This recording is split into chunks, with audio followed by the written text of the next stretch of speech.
الرحيم. السلام عليكم ورحمة الله. ورخصكوني باني سمو أنتو على جمو مسلميسو ولا خنتا اللي الله يمغر سبان ولا خسولا يودار ومغر وغا ميتو أخلوني ننتي وغا وروكو بني وروكو ورفصن منتونيا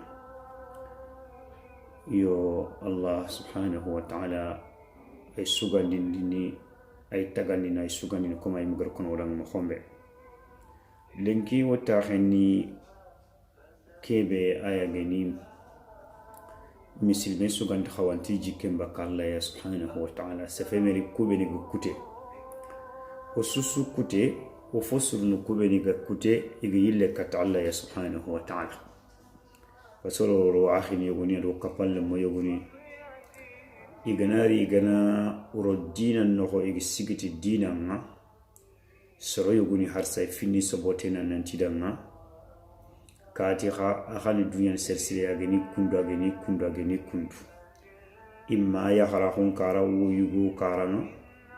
nantani kundu alimna khwar kedebrad kenyan chikisa sagati ni Allah tike farentike ayim gar kubeni deber subhanallah watan danga igar kat fofo sukoranda kat golle kedeber ta Allah ya khalsin kamma anna tuna tangri junubu be deber kenkani Allah yamba subhanallah ken junubu go jongi anda Allah yana khassu imma an kat kuti su deber ken kuti no go jonga anda Allah yana kha diga meke tangal nan Allah yamba ma ken junubu no Allah yimi yankilin an tuinanga nan tan ma khiji anji ke begiya annan du saga katti annan du tubu annan yille kat Allah ya tubu no khudun kullahu iyam panan mahangir kebe deber wo fay sun qasonya woni neman qasonya koma gari annabi gar kono wala nanti ina aljanna fallahu ina jahannaba taqe ina seytan ni ngini ragaini tongi wala ko gantanya seytan dan tanto kebe gado adam remmen battinga ite ken citin wala ilmu indallah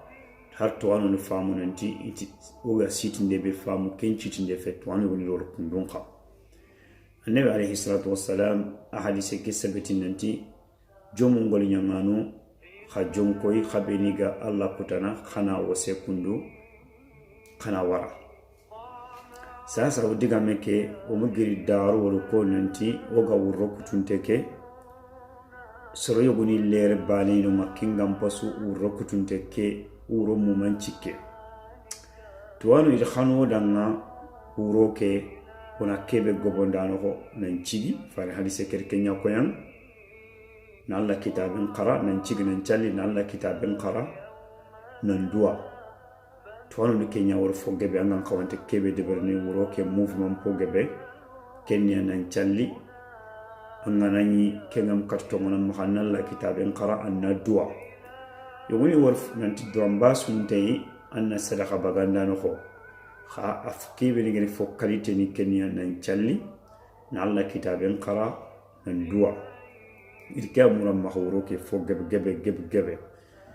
akhini woni mulla pour wona tuta nanti taganana be gani Allah ya subhanahu wa ta'ala an mulla ikomen du saga katiya waqtin chu parce yogoni sobota singa gobo bursu yogoni kamanga nanti kati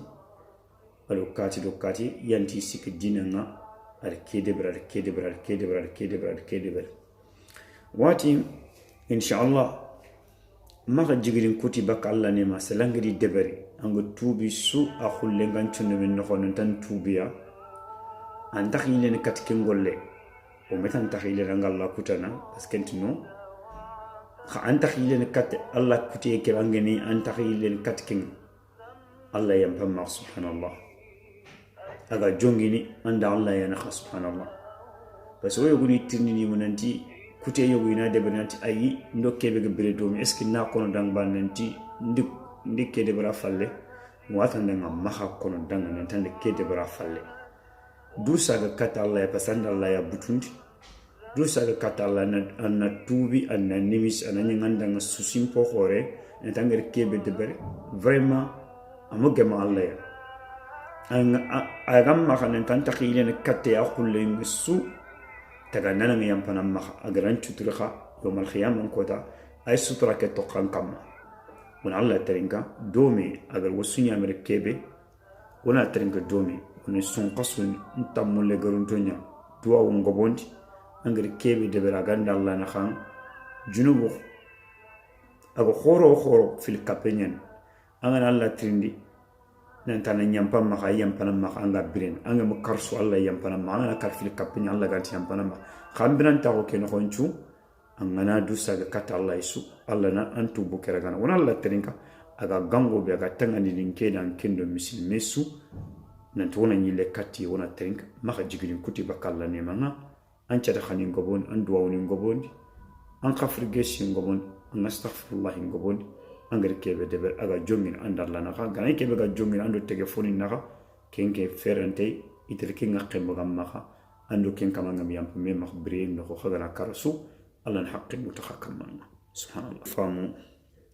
nanti wogaro tubu kebe sasa ken jongin ando allah yimana khanya anna wasi jigrin kutin angere fonya serega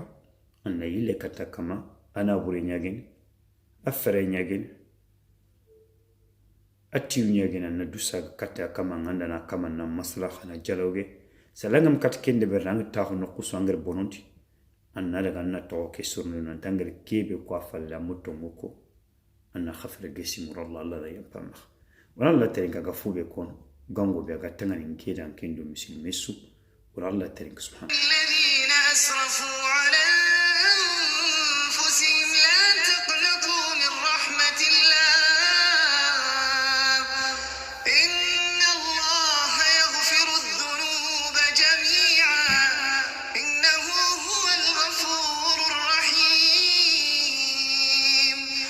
عند الله إنه سبحان الله أقوخي لا موخر ننتي كتان ولوخر يا إكمو أتينكم خبيني قدين كتا نندنغ خمبا لو خغ دنغ خمبا خدين كتا كتي سفتاما يقولنا قصتي دنغتيه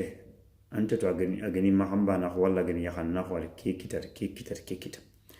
تغندنا أغنغون تنغني ننجو أتي خبيني خغدي أغدي كتا نندنغ كتي سفتاما at womma jik wojike bagi koy subhanallah womma wojike kutu bakki ikene man no wona nyille katitan pasigin kamani yampana qorenya yampana junubu sogar teber ogon yille kati su yampana paski imechene manha ike mechene yampenya wo kumechene kuteya ogona boke hoyronuke mi allah وما كيلو غاكون نتعلق كتو كفيل سنو تينيا كما نو غران خبر مغسوسون فو بركينتونيا الله يكوين التوبون خارقا كوتي هسو غندانا خانيا اغا صحا انتون ميكي نخو غنان تنتخيلن كين كوتي دبرني امبري كي كوتي نخو angana alla kirni nan challi na arkan no filli salana ta alla nyam pim ma ngir kebe deberni ma khambana ko wali ngini yahanna ko gindan na nimul an nyam pim ma khallew an ma khim an nyam pim ma nguy ke kutte ndaka yile ne katike ngolle o metan tan la ko tan pasere sugay mangal folman deberna fu dukki su fo khoro folman qar khafr geshi nyam muram kesu tagandana nyimar wakhin to wona ma khijigidin kuti bak ine man no iken yam panan qore ومدام مجلوغا كون ولا خدنا ننتان النبي عليه الصلاة والسلام أهل سنجها جهنم اللوم في الذي بغاني جهنم نغني خير ننتين اللي كتي جهنم دي بلوغ يسيق الله جوم منخا تغاندان انتف ملكا ننين إكما أتي لنا قال جهنم يسبلك كده من الله جهنم يسبلك الله دنا توخي بيغاي أغري بي مخون بي أغري تيمي بيتوخي دا سوكو يغدوغت agile nya purna ma ko joke gillon hakam daga nan tidanga ka continue khayle kat jahannam I daga ndo bane kedi tanjawondi bane kedi tamulondi daga nana subhanallah ardutuhi ila arshin kamma malakan nenen kamma atimana khan qaku ntakhada ngaqanda yimbenga anki andan tanjawondi ki andan tallerandi kebe kedi tanjawondi ati allah nan kuta manguri nam masafi andi nyangan katike yangan kati kote nkanu angati ndangan nandaga ngani intallelandi subhanallah angari no golle be sakhin kamma nkanu kenyay ati kati fulana timan nanka angaran tallelandi ati wungel gango mugo nanti Allah ti wonalli nti jikkenga ke taga nana be mugar wokhit ame dual taxe woylani ni kati bek